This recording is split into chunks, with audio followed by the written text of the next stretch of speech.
프랑스의 드골 대통령이 프랑스의 핵무기를 가지면서 미국한테 했던 얘기죠. 정말 뉴욕이 핵폭탄을 맞을 때 미국이 파리를 지켜줄 수 있느냐. 그때는 제가 볼 때는 말이 된다고 보거든요. 왜 그러냐면 날아오는 미사일을 막을 수단이 없는 거예요. 그런데 지금 시애틀이 북한 핵으로부터 공격을 받는데 서울을 지켜줄 수 있는가? 이 문제는 1960년대의 프랑스 상황과 지금 2018년의 한반도 상황이 좀 다르다는 거고, 미국의 MD라고 하는 거, 다층 방어 무기 체계가 완벽하게 작동을 하지 않는다고 하더라도 1960년대 상황하고는 좀 다르지 않겠는가. 그래서 이 부분에 대해서 우리 발표자께서 어떻게 생각하는지 나중에 말씀을 좀 해주시고요. 두 번째 질문은 이렇습니다. 군사적 옵션을 말씀을 하셨는데 저는 군사적 옵션을 좀 반대하는 사람이기 때문에 군사적 옵션에 대해서 좀 말씀을 드리려고 하는데요. 사실상 정말 의지로서는 군사적 옵션 그거 해야 된다라고 그거 생각을 누가 안 하겠어요. 근데 사실 군사적 옵션이 이루어지면 이게 전면전으로 가게 된다는 것은 불을 보듯 뻔하거든요. 그렇다면 우리가 취할 수 있는 다른 전략은 없을까? 이 최악의 전략이 군사적 옵션이라고 하면, 예를 들면 북한이 핵무기를 가졌으니까 우리도 밸런스 오브 테러 차원에서 가지면 그래도 최악의 상황은 막을 수 있지 않겠는가, 그런 생각이 있는데 거기에 대해서 우리 발표자께서 어떻게 생각하시는지 두 가지 질문을 먼저 말씀을 드리고 제 발표를 하겠습니다. 저는 미국이 최근에 발표한, 그러니까 한 달 반 사이에 발표를 했죠. 작년 12월 30일부터 시작해서 올해 2월 3일까지 한 달 조금 지나가는 사이에 NSS, NDS, NPR을 발표를 했는데요.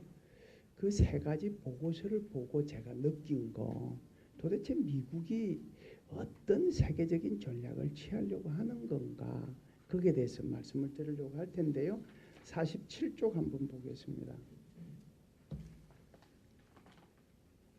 제가 볼 때는 미국의 전략을 제가 볼 때는 그게 이제 시나리오 형태로 정리를 했거든요. 세 가지의 시나리오가 존재한다라고 하는 건데요. 첫 번째가 냉전으로 회귀하는 전략. 그러니까 아까 우리 박일학 교수님께서 말씀하신 그런 전략이라고 볼 수 있는데요. 목표 자체가 미국 우선주의를 통해서 강한 미국을 건설을 함과 동시에 절대로 미국에 대한 도전을 불허하겠다라고 하는 거예요. 그리고 수단이라고 하는 건 정해져 있잖아요. 다임 요소가 핵심일 텐데, 이제 문제는 방법이 되겠죠. 정해진 수단을 가지고 어떻게 이 수단을 방법으로 연결해내느냐 하는 건데요.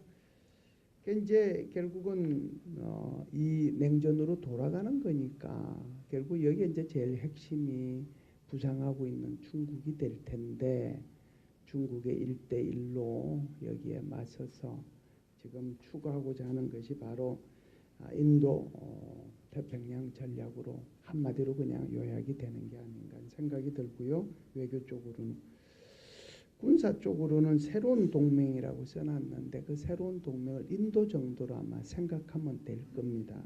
인도 정도로 생각하고 미국이 여기에 대응할 수 있도록 최고의 전투력을 가지겠다.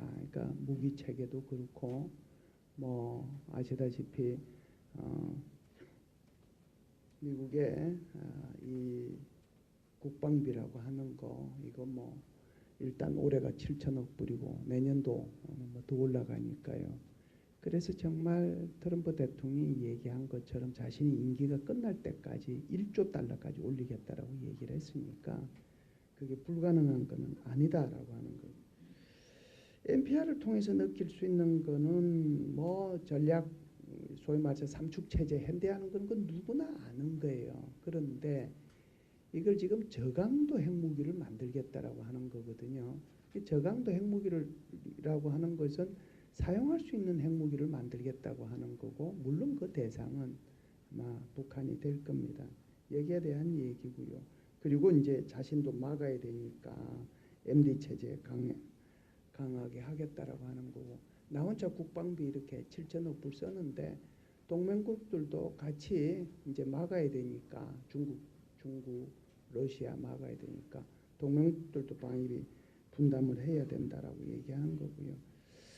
지금은 이제 북유럽의 나토 군들 전개된 건 아마 다 아실 거고요. 이미 전개가 되어 있고, 유럽의 MD는 완성이 됐죠. MD는 완성이 됐고, 이제는 이제 흑해까지 미국의 구축함을 전개하고 있고, 항행의 작전이라고 할까요? 자유작전, 이것도 시행하고 있는, 반 뽑는 종으로는 그리고 있다라고 보는 거고요.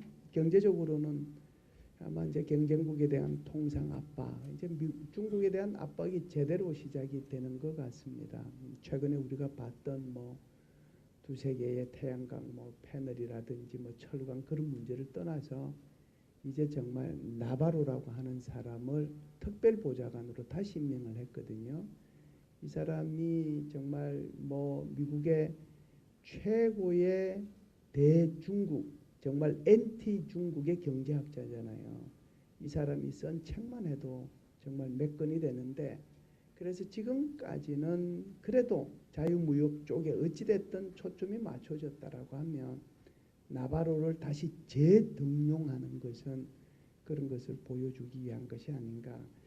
이게 첫 번째 냉전 회귀 전략으로 시나리오 첫 번째입니다. 두 번째는 패권을 연장하려고 하는 게 아닌가, 전체적으로 보면. 그래서 파워 트랜지션을 최대한으로 지연시킴으로써 다시 한 번 더 미국을 위대하게 만들겠다라는 그 목표를 가지고 이제 결국은 뭐 다임이라고 하는 이 수단을 가지고 어떤 방법으로 쓰느냐 하는 거죠. 그래서 가능하면은 개입 같은 거 좀 안 하겠다라고 하는 거고요. 여태껏 협상에서 만들어진 거 있으면 그 협상 다시 재협상하겠다라고 하는 거예요. 패권을 유지를 해야 되니까. 그리고 가능하면은 내한테 불리하다라고 생각하면 국제기구 이런 데서 그냥 탈퇴하겠다라고 하는 거거든요. 오로지 이제 미국만 생각을 하는 거죠. 그러니까 쉽게 말씀을 드리면 냉전 회귀 전략은 동맹과 함께에 초점이 가 있다라고 하면, 여기에 있는 패권 연장 전략은 동맹은 빠져 있는 거예요. 나 혼자라고 하는 거거든요. 여기에 이제 바로 이 어떻게 하면은 소극적으로 개입을 할 거냐 하는 건데, 힘을 절약해야 되잖아요. 그래야 패권이 연장이 되니까. 창고에 있는 내 돈, 창고에 있는 내 무기 이거 다 써버리면 돈이 너무 많이 들고 패권이 금방 없어지니까 결국은 그 힘을 절약을 해야 되는데, 이게 바로 옵쇼 밸런싱이라고 하는 역의 균형 전략이라고 하는 거죠. 미국은 한번 뒤로 물러서서 다른 나라들을 보고 뭐 폭패싱하고 같은 개념이죠. 네가 해라, 네가 해라. 북한 핵 문제 중국 네가 일단 먼저 나서라. 시리아 문제 러시아 네가 한번 해봐라.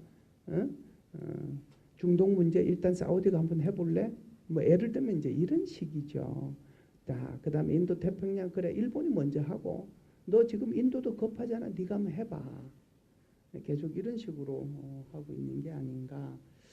그래서 이런 것들이 결국은 미국이 직접 개입을 자제함으로써 힘을 절약하고, 그 절약된 힘이 결국은 패권 연장하고 연결되는 게 아닌가.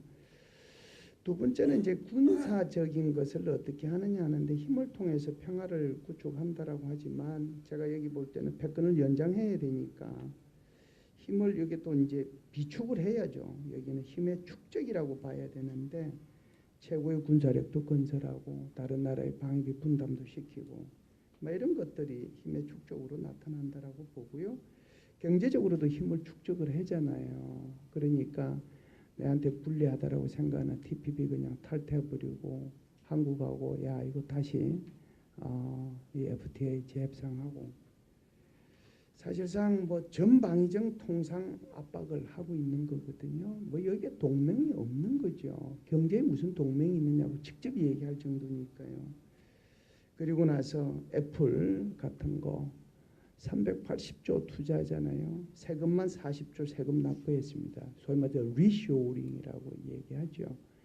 이걸 통해서 경제적으로 군사적으로 힘을 축적하고 비축을 하고 그러면서 군사적으로는 사용 안 함으로써 힘을 절약하고 하는 그런 게 지금 패권을 연장하기 위한 전반적인 전략이 아닌가라고 봅니다.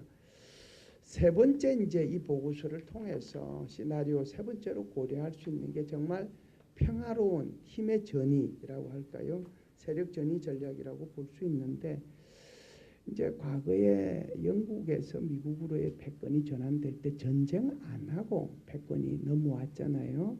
그러니까 이런 형태로 내가 중국한테 그냥 평화롭게 패권을 이렇게 넘겨주겠다라고 하는 거죠. 그래서 투키티데스의 함정을 피하고 전쟁을 피하면서 평화롭게 넘겨주는 여기에 대한 이제 방법이 바로 그 밑에 이제 Destined for War라고 하는데 이게 앨리슨이 쓴 책이죠. 애정된 전쟁이라고 하는 책 한글본 번역본 나와 있는데요. 여기에 보면 어떻게 하면 정말 이 투키티데스의 함정을 피할 것인가라고 하는데 이때는 이제 미국으로 하여금 이렇게 얘기하는 거죠. 중국이 이렇게 부상했다는 거 이거 미국이 수용해라. 그리고 중국이 더 이상 확장되지 않도록 힘도 좀 뺄 필요가 있다. 또 미래를 위한 평화 협상도 하고 관계를 어떻게 앞으로 재정립할 건가. 소위 말하는 남중국해를 포함해가지고 모든 면에서 그렇게 하면 투키티데스의 함정을 피할 수 있다라고 제시하는 것이 바로 앨리슨의 예정된 전쟁의 핵심 내용입니다. 그래서 이제 군사적으로는 동남 중국해에서 충돌도 회피하고요. 그러다 보니까 이제 유럽 같은 경우에도 사실은 뭐 지금 나토를 못 믿는 거잖아요. 예? 나토를 못 믿어서 28개 회원국 중에서 25개 국가들이 모여서 항구적 안보 협력 체제 페스코를 출범을 작년에 연말에 시킬 정도로 왜 나토 제5조 적용 안 하겠다라고 얘기할 정도니까요. 그래서 아마 이런 형태로 간다라고 하는 거고요. 경제적으로도 보면 자유무역 질서 이거 미국이 만들어 놨는데 자기 스스로가 지금 후퇴하고 있잖아요. 기후변화 협약 그렇게 고민해서 만들었는데 이거 탈퇴하잖아요. 그런데 여기에 과거의 미국과 중국 사이에는 과거의 미국과 영국 사이에 파워 트랜지션이 일어났을 때 영국은 파워를 그러니까 패권국으로서 유지할 힘이 없었고 미국은 파워를 이 앞으로 패권국이 되겠다는 의지가 없었던 반면에 지금은 미국과 중국 사이에 다른 것은요. 미국이 넘겨줄 의지가 있느냐 없느냐를 떠나서 중국은 넘겨받을 의지를 갖고 있다라고 하는 것을 보여주거든요. 그래서 작년도에 19차 당대회를 통해서 아주 결정적인 얘기를 하는데요. 신행국제관계를 이렇게 건설해 나가고 인류 운명 공동체를 얘기하고요. 49쪽 한번 보시죠. 글로벌 가버넌스를 계획해 나가겠다라고 하는 거예요. 이미 AIIB를 통해서 그리고 세계은행에 대항하는 NDB 그리고 IMF에 대항하는 CRA를 지금 출범시키고 있잖아요. 그래서 이미 이런 부분들에 대해서 내가 준비해 나간다라고 하는 거고요. 더 이 중국의 의지가 드러나는 것이 바로 올해의 시진핑의 신년사라고 볼 수 있는데요. 중국은 세계 평화의 건설자가 되겠다. 세계 발전의 공헌자가 되겠다. 국제 질서의 수호자가 되겠다. 어때 요 단어들은 옛날에 여러분들께서 많이 들어본 용어지 않습니까? 예, 그렇습니다. 미국이 여태껏 주장했던 내용들 이제는 중국이 미국을 대신해서 하고 있는 거예요. 다시 제가 여러분들한테 한 10초 시간 드려볼게요. 미국이 어디로 가는 것 같습니까? 시나리오 1로 가는 것 같습니까? 시나리오 2로 가는 것 같습니까? 시나리오 3으로 가는 것 같습니까? 제가 볼 때는 시나리오 2로 가고 있거든요. 여기에 물론 시나리오 1이 조금은 가미되어 있지만 시나리오 2로 가고 있다라고 하는 거고요. 그런 시나리오 2 속에서 보면 미국의 대한국 전략, 여기에 보면 바로 역의 균형 전략에 한국을 참가시키려고 하는 역의 균형 전략이요. 소위 말해서 인도태평양 전략이죠. 책임 전가 전략, 여기는 여전히 뭐 중국의 역할을 강조하고 있지만 이게 이제 실패할 경우에는 물론 미국이 나서겠죠. 군사적으로 보면요, 힘의 축적에 문제가 있기 때문에 한국의 방위비를 계속해서 전가시킬 것이다라고 하는 거고요. 경제적으로 보면 지금 아시다시피 뭐 재협상 문제도 있고 전방위적인 통상 압박도 하고 있고 심지어 미국에 진출한 한국의 기업들 미국에 투자라고 강요하고 있는 그런 상황이죠. 이게 바로 미국 스스로가 패권을 조금이라도 더 연장시키기 위한 게 아닌가. 그렇다라고 하면 한국은 어떻게 해야 될 건가. 많이 있으면 좋은데 많이 없어요. 그래서 이미 한국은 중국이 하고 있는 여러 가지 전략들에 대해서 동참하고 있는 부분들이 있기 때문에 여기 인도태평양 전략에 대한 한국의 참여 이런 것들이 검토가 돼야 되고요. 한미동맹 아까 우리 박일학 교수님께서 말씀하신 것처럼 이것보다 더 중요한 게 어디 있겠습니까? 여기가 핵심이다라고 하는 거고요.